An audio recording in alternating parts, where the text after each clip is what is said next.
আমরা তো করতে চাই না, আমরা একটা আমাদের দাবি করতে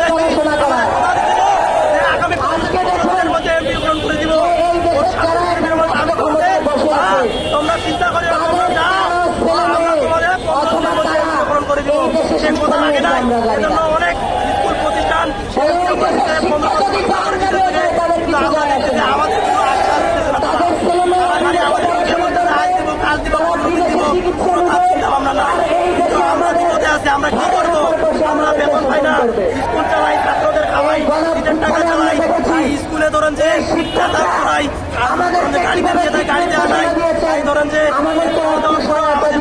নাই, সরকারি করে যাচ্ছি, তাও আমাদের উপর ধরেন টর্চার করতেছে।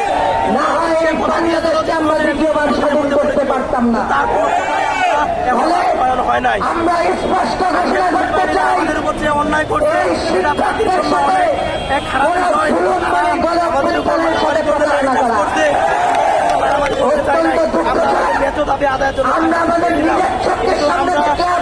সারা বাংলাদেশের বিচার চাইতেছি। করুক এবং ভাইরা বিবেচনা করবেন আমাদের ন্যায্য দাবি যদি আমরা আদায় করতে পারি এবং আমাদের প্রিয় ও শান্তি যদি আমাদের হয়, এটাই আমাদের দাবি। আমি দিনাজপুর থেকে আসছি, এরশাদ আলী বুদ্ধি প্রতিনিধি।